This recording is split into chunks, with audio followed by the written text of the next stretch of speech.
Joining me today is former UFC featherweight champion who put on an absolute masterclass over a very tough Calvin Cater.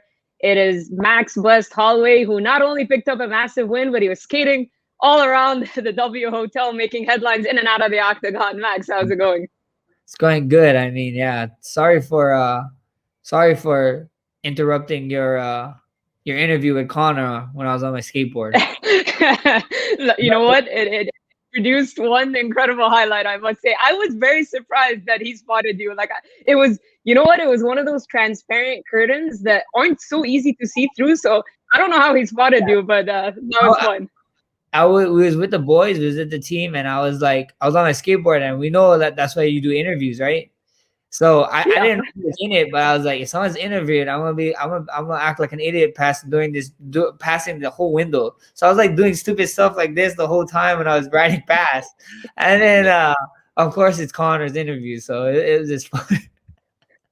Yeah, because I had my back, so I couldn't see, but I could see him kind of look to the right, and he goes, "That's Max Holloway." And I remember talking to you off camera, and I was kind of asking you like, "What have you been doing like around? Like, have you been like anxious, like in your room, walking around?" You're like, "I have my skateboard." So I'm like, "Hang on a second, Yeah, it is Max Holloway."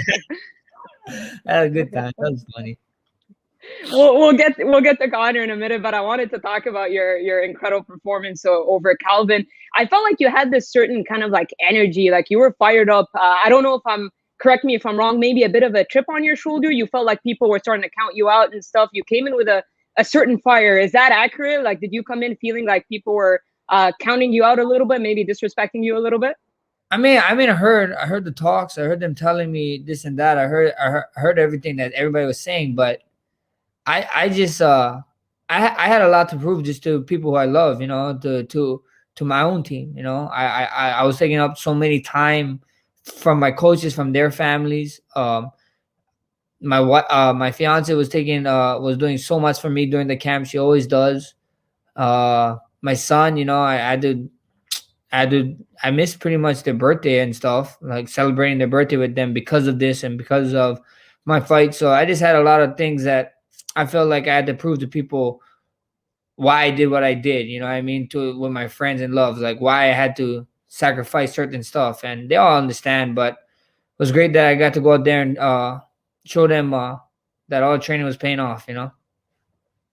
And yeah, I mean, any pressure at all being on that losing skid? You're no stranger to that. You were on a losing skid early in your career, and you went on an incredible run, which included winning the title, defending it. So, were you thinking like I've been here before, or was there a little bit of pressure at all?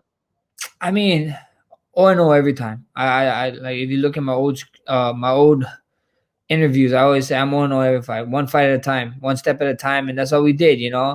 Went back to the drawing board, and we got Calvin, and I like to think that we wrote up a masterpiece for this one, and I had the fight of my life. I was just having the time of my life, man. Everything was fun. Everything in there was just great, and I was just blessed enough to get the first event of the year, the first main event of the year, live on ABC. It's just crazy, man. My name is up there with greats, and when I say greats, it's like Muhammad Ali, Sugar Ray Leonard, all these guys, and I'm just in the history book. So that among names like that is it means a lot to me. Absolutely, and the stats were incredible. You were breaking records there. The crowd were chanting your name as well. Did you hear them when you were in the arena? I could hear him. I could hear him loud and clear. It was such a great feeling having fans back, and I'm grateful for that. It was crazy. They was calling out me. They was calling out Hiker Holloway. They was saying they was saying Bless Express. I heard every single chat they said. So it was amazing. And of course, you were in an incredible flow state. He showed incredible toughness. Were you surprised that his corner didn't throw the towel in or the referee didn't stop it? I know it's easy for us to say from the outside. Huh. We don't know about the fighter, his relationship with the coach. It's such a tough situation. He was firing back. Yeah. He was trying all the way through. But were you surprised that the fight wasn't stopped? I mean, yeah, it takes two to tango. The guy's boss is strong, man. Kid is a different animal for sure. But at the end of the day, I can't focus on what the ref's doing. I can't focus on what his coach is thinking. I gotta focus on him. I start taking my focus on him, I'm gonna start losing the fight. So I was just focusing. The guy could take it. And I was there. If he was there, I remember when we was coming into the fifth round, after the fourth round was done, I was going back to the car. I was like, there's no way he comes out for this fifth round. And he's over there in his corner jumping up and down, bouncing like he's fresh, like it's the first round. I'm like, okay, well then here we go. It's gonna be a fun one. So it takes two to tango. With all these, like you said, records being set and this and that. If it wasn't catering there, I don't think so. I would have got close to any of the records. And yeah, in some of those exchanges, he was firing back. He hit you with a couple of shots, and you were inviting him in, like getting. I remember you doing that with Brian Ortega as well. What is it when you're in that state? Are you in such a flow that you feel like nothing's gonna affect you at that point? Yeah, you just I just felt great. I felt good. I felt unstoppable. You put anybody in there with me, that's what would have happened that night. There's nights and just athletes, you just get in a mode. There's just, you can talk to any athlete, in different sports and whatever. When they're in that zone, they're in that zone. Like a basketball player, like sometimes they just don't miss. Whatever it is, it's just I was in a zone. I feel it myself. I feel great, and I felt unstoppable that night. And in moments like these, and of course the infamous Ricardo Lamas, you pointing down, do your coaches ever go crazy in the corner or talk to you after the fight?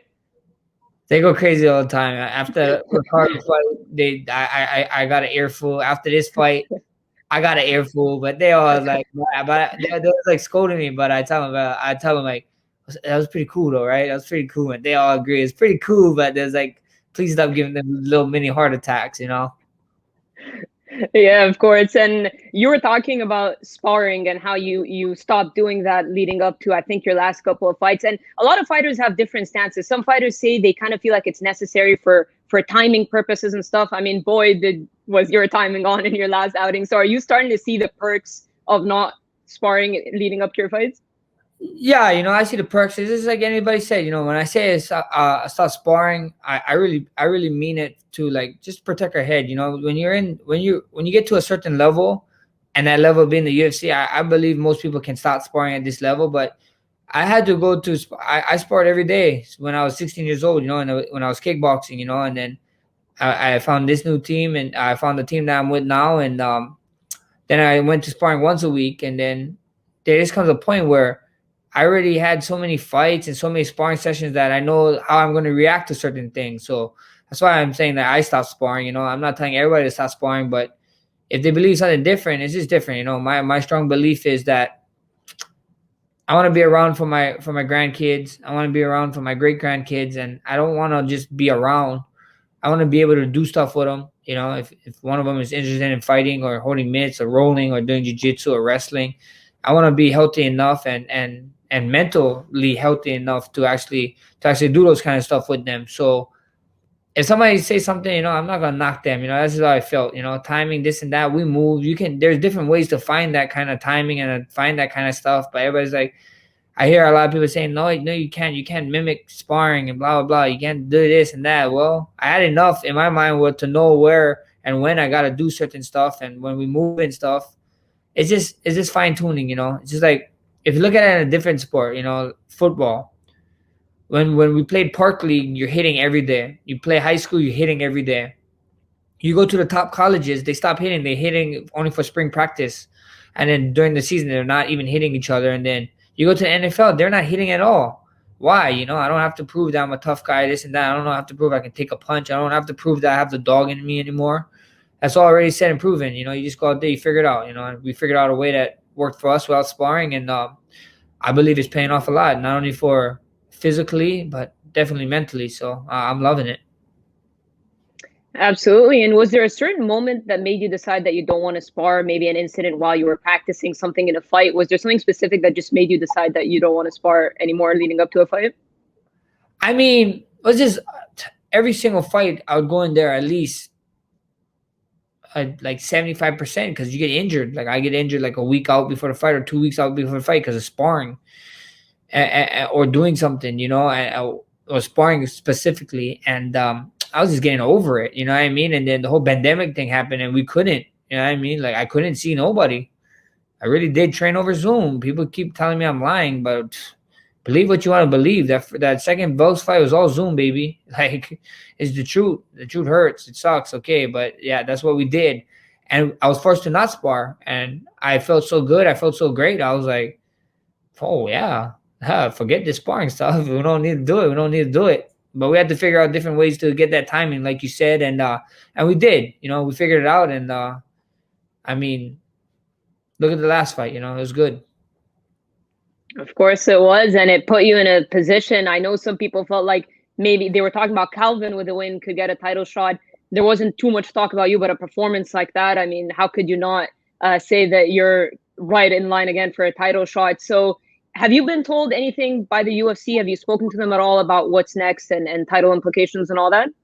I mean, Dana said what he said, after the fight, after our fight that night, he went to the media, he said what he said, and with the Alex and Ortega coming up, everybody know I'm the cloud over that fight, and at the end of the day, let them focus on each other. Let them focus on each other, and then when it's all said and done, the reign is going to continue. So I can't wait. And speaking of that fight, how do you see that one playing out? Who do you have winning it? I don't know. I don't know how I see that one playing out. Styles make fights, so we see what happens. Two different styles, two different people, and may the best man win. So I'll probably be streaming video games during the fight. So if you guys want to come and just talk some story, a non-fighting story, let me know. I'm on Facebook Gaming, fb.gg/Max Holloway official. Come show me some love. We play some Call of Duty. What's some high kill level, high pace Call of Duty gameplay, baby? Wait, so you're saying you're not gonna watch the fight? I don't watch no fights. I don't care too much. I just got worried about the guys when I get them. So whoever it is, may the best man win. And I'll be playing Call of Duty. So come on through. And of course, you share history with both men. Would you say you have a preference in who wins? Because the Ortega story, you had that dominant win over him. He's thrown a 2.0 version. Of course, if he beats Volkanovski, he will be continuing that 2.0 version. With Volkanovski, of course, you've got the history of the two fights. Your last one, you felt like you should have won it. So do you have a preference on who you'd rather win the title? No preference at all. No preference at all. May the best man win. I want the best.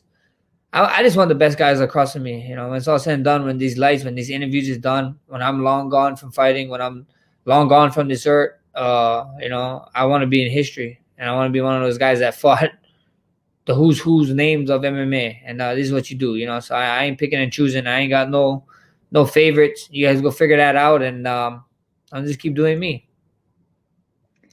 And after you beat Calvin, you stayed in Abu Dhabi. You wanted to serve as a backup for the rematch between Dustin Poirier and Conor McGregor. Did the UFC officially, because I know when I spoke to Dana, he wasn't too fond of that idea. Did they officially let you be a backup? Because you didn't end up weighing in, right? So did you just watch the fight in your hotel room, or did you fly back? No, we was there. I was there. You guys saw me on the keyboard. We was there. We was chilling. So all right, yeah. We was ready. We was ready on all cylinders. How much times Dana White said something and then he went back on it. Come on, don't listen to the guy. No, don't listen to the guy. It's all done. Good point. And obviously the fight played out with Dustin Poirier finishing Conor McGregor. I feel like it's not so much that people didn't think Dustin could get the job done. I just don't feel like people saw it that way. The narrative being played out was that Dustin late, Conor early. So were you surprised with the way the fight played out? I'm not surprised at all. Dustin's a finisher, and he's a fighter, man. This is a fight. We're in a fight with two mans, and Dustin been having some performances of his life lately. So I wasn't surprised at all. He went out there, he did his thing, and congrats to him. The man really went out there and did his thing. So nothing but love for him. I feel like that skateboard moment, of course, it created a lot of traction and a potential rematch between you and Conor, because he spoke about you and he said, Max and I will do it again. When you saw that Dustin beat him, did you feel like you kind of potentially lost that fight? I mean, at the end of the day, you guys are all champions and big names, and you fought the who's who. Did you feel like you lost that fight? Because I didn't see it that way. I mean, yeah, I think so. It was on a very, UFC had that fight on a very short list, I believe. And, and the beautiful thing about the sport is time, timing is everything. And you know this, that timing is everything. So we see what happens, let the man, I don't want to kick a man when he's down or talk about him. So let him figure out his stuff, and I'll be right here. It's a timing, man. timing is everything in this sport. So we just see what happens. No, I definitely agree with you on that one. When you think of lightweight, what does that signify for you? Is it the final chapter of your career because featherweight is a bit of a tough cut for you? Is it signifying fighting the best? Is it about the right fights? Is it becoming champ? What does lightweight signify for you? I mean, there are people at the UFC that just want me to commit at 55. You know, so for that Dustin fight when we went up, you know, I was like I had like a 2 months notice, like 7 weeks I think, and then after that fight, 2 months later, I fought Frankie Edgar, you know, back at 45. So you know, 55 is just I think people just want the answer of like, am I going to commit here and stick around, or am I going to still be jumping around? So that's the question we keep dealing with, you know, and that's the question I keep throwing out there. You know, it's just commitment. So would you say it's like it's a timing thing, that the right opportunity, kind of like what happened with the fight with Dustin Poirier? Timing, like we said, as a touch on it. Timing is everything. We're just waiting for a perfect time. Yeah, for sure. And when would you like to get back in there ideally? Is it a matter of seeing, or maybe not watching the actual fight, but just after the fight playing out between Alex and Brian, and just timing, waiting for it? Or do you have like a preference of when you'd like to get back in there? The perfect world, if I got to make up my plan for this year, is like I would like to fight during the summer, and then maybe try to get a December fight in. You know, I want to fight 3 times this year. Maybe get in there in the summertime, July maybe, hopefully, and then get a card with the UFC. So we see what happens. You know, that's just what I want to do in a perfect world. Fight July, fight December, and I heard and hopefully everything. I heard the states and everything with this pandemic is they're getting it under control. It sounds like places with the vaccines. Sounds like places gonna be opening up fully. So hopefully I can be back home. You know, hopefully I fight in the ninth island of Las Vegas. That would be good fun, and we'll go from there. You know, who knows? Maybe at the end of the year, if Canada's all good, I get to go to the 10th island and fight in Toronto. So you know, timing is everything. Like we said, only time will tell. Are you missing the cold or what? Oh man, I don't. You're talking to a wine. I don't miss the cold, but for my people and for fans, I'll gladly travel back there to do it. What was your whole experience in Abu Dhabi like? I know it was a little tough. I mean, you've done it both, right? You've done where you guys could move around a little bit, then you've done the full lockdown thing. Was that hard for you at all in terms of anything at all in terms of preparation, weight cut and stuff? Because I know it was difficult on a lot of fighters. I mean, you're pretty much quarantined for 5 days. People don't know. Like when we had to fly to Vegas, you're quarantined for 2 days, and then after that, you're just pretty much stuck in a room. And right after that, they put you on a bus to get on a plane for 15 hours, which you lose a day, and then you got to quarantine for 2 more days, like with staying in your room. So, it's just annoying, you know. People just want to get out, walk around, you know, stretch their legs, get a good workout session because you only can work out with the person who you're rooming with, pretty much. So that was tough. Now it's your whole team. So, I mean, it's just learning experience, you know. If you really consider yourself one of the greats and one of the best to ever do it, then all these obstacles you got to overcome at some point in your career, and you figure it out. So some of our teams, we really figured it out, and we got it done. I know it's hard to be Hiker Holloway, although you did get some skateboarding in. There you go. Yeah, skateboarding Holloway really took over the Abu Dhabi and the W. You did. I mean, it kind of stole all the headlines. Max, I appreciate you doing this. I want to ask you a couple more questions before I let you go. We talked about lightweight being a timing thing, and of course, you share the history with Dustin Poirier and Conor McGregor, and they look like they're going to fight for a third time. I mean, it seems like it's trending in that direction. Are you surprised that they're going that direction? And how do you see a trilogy playing out between these two? You know, not surprised at all. You know, 1-1. You go out there.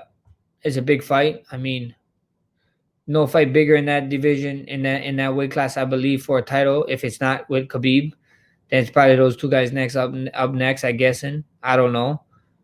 You know, that's why I'm not a matchmaker, but I don't know what happens. I don't know what happens, you know. We see what guys show up, you know. It's another fight. It's a fight these two guys got to get ready for again, and we might see two completely different fighters in there. So that's exciting times. I don't know if you're going to watch this fight or not, or you're going to be doing Call of Duty and Twitch, but do you kind of keep your eye in general at the idea, maybe not watching the fight live, but just in general? Because, I mean, you fought the who's who. So when you're seeing all these guys fight, whether at lightweight or featherweight, I mean, are these kind of guys all on your radar? I would see it happens. You know, I don't really keep too much guys on my radar. I just focus on me. I focus on getting better. So when we do get the call, we do get the contract, we're ready to go. So I just focusing on my game, on my craft. I'm just trying to get better and better and better. You know, I'm just trying to be that 5-star in real life. You know, so yeah, that's it. I just focus on myself, to be honest. Absolutely. Well, Max, I really appreciate you doing this. Congratulations on an incredible win over Calvin Kattar. Regardless of whatever's next and when it is, big things coming for you. I feel like exciting stuff. Featherweight, lightweight, timing is everything, like we've been saying throughout this interview. So really looking forward to seeing what's next for you, and I appreciate you taking the time. Thank you so much. You guys be safe.